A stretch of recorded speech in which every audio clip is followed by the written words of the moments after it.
pasti ada adonan-adonan tuh yang nempel, bener nggak? Nggak usah dicari tahu. Orang begini memang mau viral, ya, memang mau viral, tapi dengan menjatuhkan orang. Tidak terima ada yang review jujur soal Bika Ambonnya yang katanya ada serangganya, Cimehong langsung klarifikasi. Cimehong yang dikenal akan gaya jualannya yang unik dan cenderung kontroversial. Tidak hanya suka marah-marah ketika sedang berjualan, Cimehong juga dikenal karena menjual dagangannya dengan harga mahal. Salah satunya seperti Bika Ambonnya yang dipatok dengan harga Rp100.000 untuk ukuran sedang cenderung kecil. Usut punya usut, Cimehong mengaku Bika Ambonnya itu dibuat menggunakan bahan premium berkualitas seperti mentega Wisman. Namun sayangnya tidak sedikit pelanggan Cimehong yang mengeluhkan akan kualitas produk-produknya yang berada di bawah standar. Termasuk Selici, konten kreator itu baru-baru ini membagikan review jujurnya terhadap Bika Ambon Cimehong yang membuat heboh.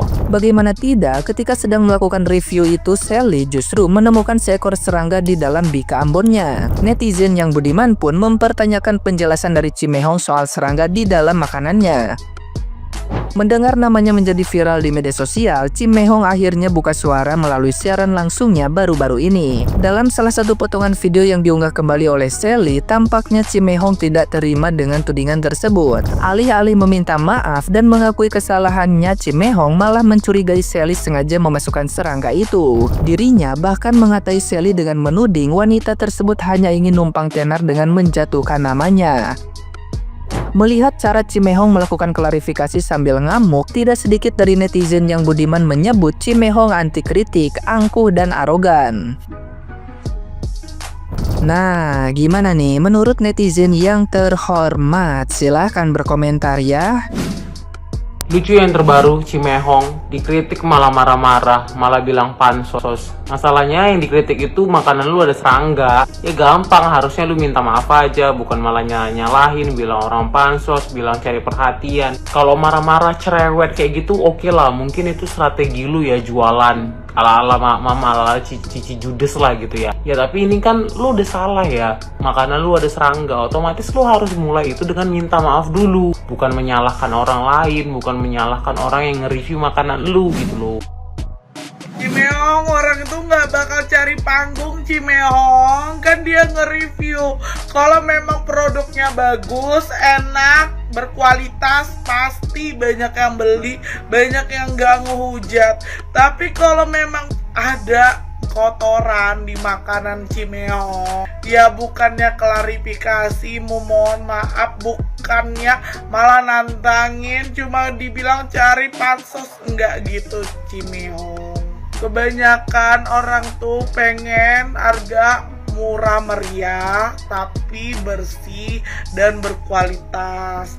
Tapi Cimehong kan udah dipercaya berkualitas terus. Ini pakai Wisman, ternyata ada binatangnya kayak mana tuh. Gimana tuh Cimehong? Klarifikasi itu yang benar Cimehong. Kebanyakan orang klarifikasi itu minta maaf Cimehong. Gimana sih orang-orang ini yang udah bersalah tapi gak mau ngaku salah? Mana? Gimana Cimehong?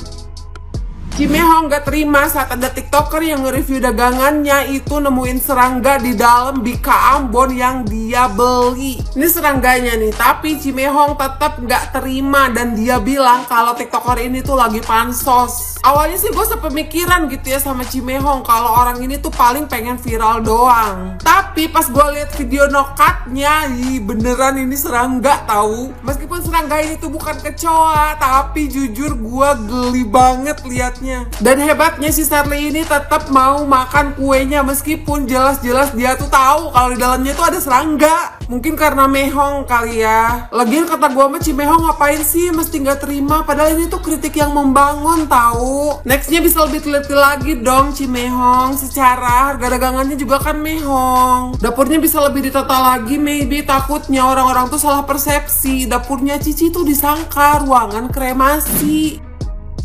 Dituduh masukin serangganya sendiri ini. Kak Shelly kata si Cimehong katanya dia kan bisa jadi masukin aja serangganya sendiri atau segala macam, dia mah cuma numpang tenar segala macam. Hey, kalau gue jadi Shelly nih, kagak gue makan. Ini dia masih menghargai, kok kata gue masih dimakan, walaupun ada serangganya. Kalau gue jadi dia, kagak gue makan itu. Udah tahu di situ ada serangganya, masih dimakan. Dia masih menghargai, masih baik. Cimehong siapa tau lu nonton, kok kata gue lu jangan terlalu tinggi jadi orang. Ini masih baik, lu masih dimakan, masih di review, masih dibilang oke lah gitu kan, daripada lapis lu kata dia. Gue udah nonton video dia sampai habis gitu ya. Lu harusnya bersyukur ketemu customer begini tuh paling enak, nggak banyak cincong, ada serangga dipinggirin sisanya dimakan. Duh, gue kalau jadi lu mah gue yang bersyukur, gue yang minta maaf, gue kasih bonus ke dia dah. Lu malah lu kata-katain, lu fitnah. Ya Allah Cimehong, gue tahu lagi terkenal tapi nggak begitu juga. Sampai serak gue ngomongin lu ya. Tuh kalau gue jadi dia mah kagak gue makan di Ambon nih. Aduh Cimehong, kalau kata gue mah ya, kalau memang lu itu punya sifat anti kritik, lebih baik jangan berbisnis, apalagi di bidang food and beverage. Apalagi itu udah sampai ada serangga, itu menurut gue udah fatal. Jangankan makanan yang mahal ya guys ya, makanan yang murah aja, kalau kita mau jualan makanan murah, itu pun harus dijaga banget kebersihannya. Ini kan Cimehong ini kan terkenal makanannya tuh yang premium, harganya juga yang wow gitu ya. Ya harusnya kan lebih dijaga kebersihannya dibanding makanan-makanan biasa gitu. Tapi begitu kedapatan ada serangga, bukannya minta maaf ke publik, bukannya minta maaf ke pembelinya, tapi malah defensif sama dirinya sendiri gitu. Dan yang gue gak habis pikir, kenapa bisa gak mengakui kalau memang ya udah memang itu produknya dia yang ada serangganya. Dan Cimehong ini ngomong lah kalau misalnya Shelly ini mau menjatuhkan dia, terus mau pansos juga. Gua kasih tahu ya Cimehong ya, Kak Shelly ini, dia ini sudah menjadi food blogger yang lumayan terkenal sebelum adanya Cimehong. Jadi menurut gua udah nggak butuh dia pansos-pansos sama Cimehong tuh, nggak butuh. Karena dia tuh memang sudah dikenal banyak orang sebagai food blogger gitu. Dan gue salut banget sama Kak Shelly. Kenapa? Kalau gue jadi dia, begitu gue udah ketemu satu biji serangga aja, nggak mungkin gue lanjut makan guys. Karena kalau logika gue, kalau udah ketemu satu serangga, belum tentu nggak ada lagi. Siapa tahu di sisi lain tuh ada lagi yang kita tuh nggak kelihatan dan mungkin aja bisa kemakan gitu. Kalau gue jadi Kak Shelly nggak mungkin gue makan lagi. Tapi ini hebat loh, dia masih makan gitu, dia masih melanjutkan makan gitu, dan dia masih bilang itu enak. Mungkin memang rasanya enak gitu, cuman kayak ya masih hebat sih, dia masih melanjutkan makan gitu. Jadi dia tuh kayak masih menghargai itu makanan gitu. Tapi kalau gue sorry, kalau gue udah ketemu satu serangga di dalam makanan itu, nggak mungkin gue lanjutin, pasti gue buang. Kenapa? Karena itu adonan memang sudah tercemar. Jadi harusnya kalau memang reputasi lu nggak mau turun ya Cimehong ya, harusnya lu tuh minta maaf, memperbaiki kesalahan yang sudah terjadi walaupun itu tidak sengaja, dan memperbaiki dapur yang kotor. Karena kalau udah ada serangga gitu, apalagi mungkin itu kecoa atau apa gitu ya, itu pasti dapurnya kotor dan bahan-bahannya sudah tercemar. Jadi menurut gue udah minta maaf aja, diperbaiki. Apalagi kan yang lu jual premium, bukan yang ecek-ecek. Ada serangga di Bika Ambon. Yang salah siapa? Ownernya atau customernya yang ngepost videonya di TikTok lalu viral. Ini lagi rame banget di FYP gue, soalnya yang punya Bikanya itu Cimehong dan customernya itu content creator juga. Dari yang gue pelajari dan dari pemikiran gue secara waras, kebetulan guys, kalau kalian nggak tahu, gue tuh konsentrasinya pelindungan konsumen.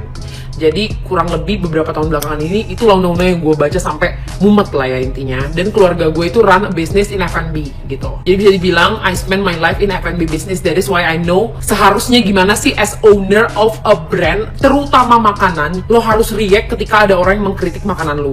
Menurut kacamata gue ya. Instead of lu kayak, oh dia itu mau menjatuhkan kita. Enggak, itu orang yang mau viral doang. Itu tuh mau viral doang, mau menjatuhkan kita. Menurut gue itu kalimatnya misleading banget. Kenapa? Karena gue sampai ngeriset Kak Shelly ini siapa sih? Apakah dia cuma reviewer asal-asal memang mau menjatuhkan. Enggak, gue ngeliatin, gue gak kenal Sally ya, dia itu YouTuber, terus habis itu gue liat konten sampai ke bawah semua tentang makanan. I sincerely believe dia itu pasti cari uang through her content dengan makan, ya kan? Gimana caranya dia bisa dapat endorsement dan segala macam kalau dia asal-asal kayak review suatu makanan terus kayak bilang, oh ini jelek segala macam, langsung cari-cari jelek-jeleknya. No, teman-teman. Ya, benar-benar ada kekurangan itu dalam Bika Ambon itu, dan seharusnya sebagai owner, beliau itu meminta maaf dan berusaha memperbaiki. Dan kamu tau gak sih, banyak banget tahu kasus dimana restoran tutup karena ada binatang di dalam makanannya. Serius, cari aja. Mungkin kalau di Indonesia nggak nemu, pasti di luar negeri juga ada. Karena gue juga pernah baca artikelnya. Dan sebenarnya ya guys, orang-orang Indonesia tuh perlu banget tahu ini karena banyak banget yang nggak tahu. Jadi ada yang namanya Undang-Undang Perlindungan Konsumen, teman-teman. Dan kalian sebagai konsumen atau customer kita itu tuh boleh, kita tuh punya hak veto, hak penuh untuk mengkritik produk yang kita beli. Cause you paid for that. Nih, contohnya lip gloss ini, misal kayak terlalu ini ya, segala macam, lo bisa komen. Sama yang kayak kemarin viral itu kan, Doktif nge-review produk terus ownernya nggak terima, lalas segala macam. Lo boleh, beb. Cause you paid for that product, lo bayar. Gak ada masalah sama sekali. That's your rights, hak lo. Dan akhirnya keluarkan video Kak Sally itu dia mereview produk itu tanpa di-cut sama sekali. Jadi kelihatan kalau dia itu bukan ada intensi untuk menjatuhkan brand tersebut. Dari yang gue lihat sih dia muji-muji produknya kayak wangi banget segala macam kayak gitu kan. Jadi respon dari CEO atau owner dari brand tersebut tuh sangat di-highlight banget.